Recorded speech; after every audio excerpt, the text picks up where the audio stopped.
Welcome back. Our next guest is Dr. Richard Lettieri. He's a licensed clinical and forensic psychologist with over 30 years of experience as an expert witness, and he's chronicled his experiences into the ultimate true crime book. Dr. Lettieri, welcome to the show with me today. Thank you, Dr. Gene. It's such an amazing field, such an interesting field. What attracted you to forensics? Well, I'm also trained as a psychoanalyst, and as you probably know, that's an understanding, a depth psychological understanding of human beings. And I still have a private practice, but moved into the field of forensic psychology because that venue is such a perfect petri dish for understanding human beings and the extremes of their behavior, from really lofty, ideals, but also some of the most basic behaviors. And my curiosity is from as long as I can remember, and wanting to understand the deeply human beings and human nature and what makes us do what we do. So everyone in it is interested in true crime stories. Why do you think that's the case? Why is they so popular? Well, they're very popular these days. I think they've always been very popular. I mean, I remember as a kid wanting to stay up late to watch Perry Mason or right. These kinds of the detective.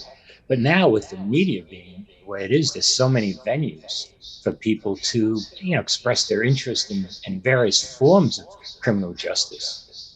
There's the podcasts for on murder and crime, people who've been incarcerated for wrong reasons. So there's all these different vantage points.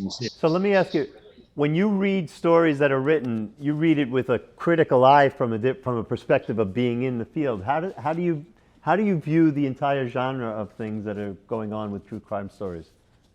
Yeah, I think the podcasts have really broadened, like I say, the interest and the way of looking at this. Most of these shows, they're very interesting, and I watch them too.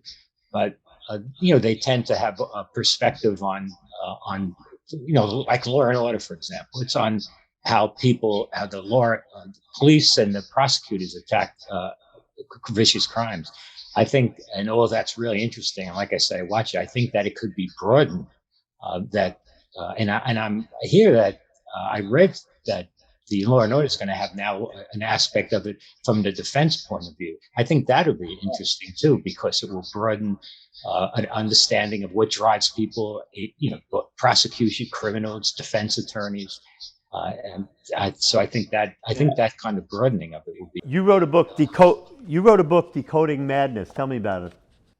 Yeah, well, it's based on my 30 years of experience in being called in by the courts or being retained by attorneys to answer certain legal questions, like, is this person insane?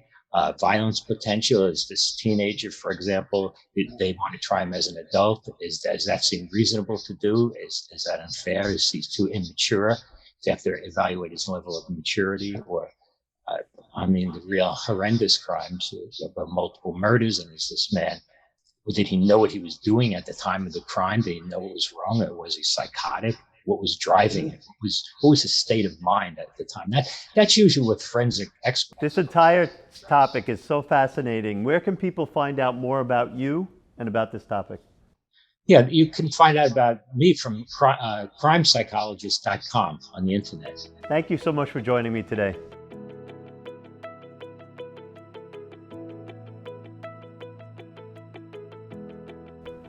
In 2020, Sarah Nickel built a little studio and turned her hobby into a business, making small batch pottery and selling it at local art markets and pop-ups in DC, Maryland, and Virginia.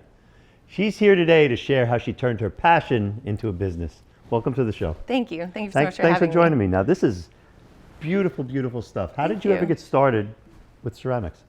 It's funny to think how long it's been at this point, but I took my first class in high school and fell in love with the wheel. The challenge in turning a lump of clay into these things. So I took classes throughout high school, college, and in the evenings in DC. And then work didn't go the way I expected during the pandemic, so I turned it into a business. Well, that's a great thing about the pandemic is it gave people a lot of time to really search and find pivot. what they wanted to do and pivot. Yeah. So what does it take to make beautiful items like this? It, like I said, starts with a lump of clay. Okay. You center it on the wheel. Takes a lot of time drying in between stages, which can be difficult to manage in DC humidity. And then after they dry, then they're fired once. It goes up to 1850 Oh, wow. degrees. And then after that, they are glazed and then fired a second time. And it goes up to 2400 degrees in my kiln, and then turns the glaze into a glass. So all of these are dishwasher and microwave safe and completely food grade. So the colors that are here don't come from the clay itself. They're No. added afterwards. Yep, exactly. So the stoneware clay is this white here. Okay. It's got texture to it. Yep, it's a little bit rougher, so the glaze makes it smooth and glassy. Do you have any favorites? All of them. All of them? I only take the things that I really like to show people, but I've really been loving this pistachio glaze lately. So do you, when you start a new design, do you sketch it out, or is it in your Yeah, mind? You so there's a actually do, mix. yeah? A mix of the sketching, and then also once you get started, if the clay wants Okay. to do something else, you kind of have to And you go with adapt, it. and then you go with the flow.